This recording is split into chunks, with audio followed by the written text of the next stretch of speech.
Le grand enjeu auquel nous devons faire face, c'est celui du réchauffement climatique. Et donc, la priorité, c'est d'adapter la ville tout en répondant, bien évidemment, aux attentes de la population d'abord, des parties prenantes, des entreprises, des institutions, des associations qui sont présentes sur notre territoire.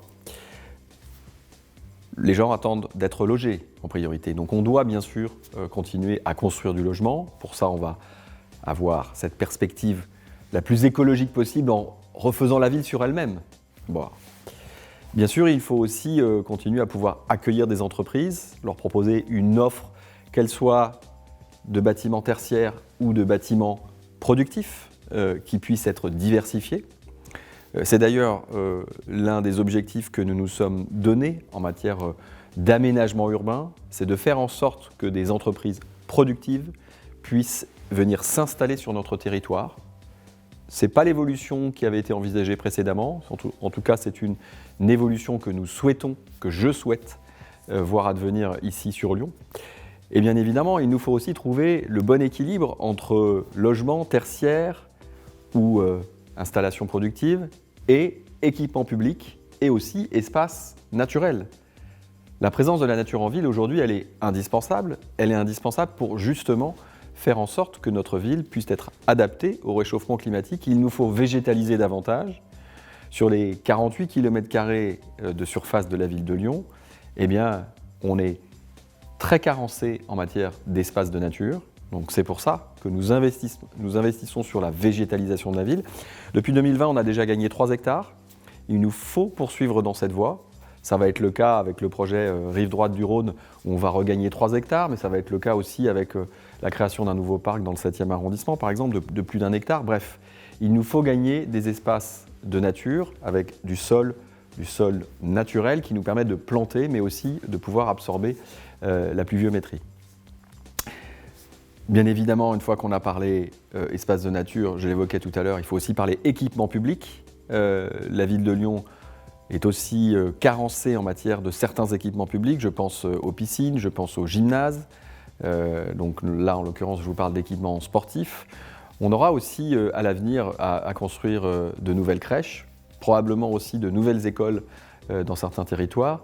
Donc l'urbanisme demain, il sera fait d'abord de transition écologique, il sera fait de réponse aux attentes des habitants, aux attentes des entreprises, avec toujours ce souci en tête d'assurer la juste densité et la juste mobilité. Il faut que chacun puisse pouvoir se déplacer, en priorité les piétons, les gens qui se déplacent en marchant, tout simplement. Ça doit être la priorité des priorités en matière de mobilité.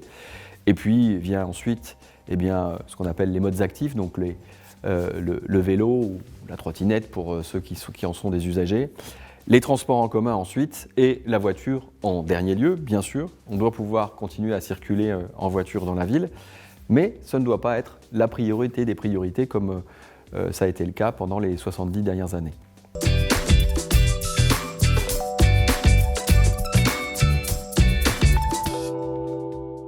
D'abord, remercier le Club de l'Ours de m'avoir permis d'avoir cet échange, parce que je crois que c'est important pour un élu local, pour un maire, de pouvoir s'adresser aux forces vives de son territoire, aux parties prenantes de son territoire, aux acteurs et aux actrices qui sont véritablement très impliqués. C'est le cas des membres du Club de l'Ours.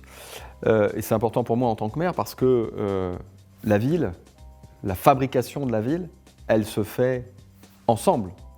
Elle n'est pas le simple fait des décisions du maire ou de son exécutif, mais elle se fait avec les parties prenantes du territoire. Alors le message à passer, il est celui du grand projet, de la participation au grand projet que porte la ville de Lyon aujourd'hui. Je vous parlais d'adaptation au changement climatique un peu plus tôt. Cette adaptation, elle passe aussi par l'objectif de neutralité carbone, qui est fixé aujourd'hui à un échelon national et européen à 2050. Horizon d'une part qui me paraît bien trop lointain et d'autre part pas en cohérence avec ce que les scientifiques aujourd'hui nous annoncent en matière d'augmentation des températures à l'échelle du globe. Et c'est pour ça que j'ai préféré inscrire la ville de Lyon dans un programme de la Commission européenne qui s'appelle 100 villes climatiquement neutres et intelligentes, qui vise à faire de Lyon une des 100 villes en Europe qui atteindra la neutralité carbone en 2030. La neutralité carbone en 2030, c'est un défi incroyable à relever. C'est une multitude d'opportunités pour les acteurs de la ville, pour les entreprises de la ville, pour la collectivité d'abord, bien sûr. Mais c'est bien évidemment un défi qui va nécessiter l'engagement de toutes et de tous. De la ville, bien sûr, mais la ville à elle seule ne représente que 5% des émissions du territoire, avec ses écoles, sa police, ses institutions culturelles. J'ai besoin que chacun, que chacune s'engage, à commencer par les milieux économiques, bien sûr, à commencer par les entreprises. Certaines sont déjà membres de ce projet Lyon 2030, plus précisément de l'Agora Lyon 2030, qui réunit des parties prenantes de la ville, entreprises du secteur de la finance, du bâtiment, des travaux publics, du commerce, des services, mais aussi l'ensemble du monde académique. Lyon 1, Lyon 2, Lyon 3, l'INSA, Centrale, le M Lyon, Sciences Po, le NS, tout cela sont avec nous aussi, et bien sûr une multitude aussi d'associations ou d'institutions culturelles, sportives. L'hôpital public, les hospices civils de Lyon sont aussi partie prenante de ce projet Lyon 2030, au même titre que des entreprises publiques comme la SNCF ou la Poste.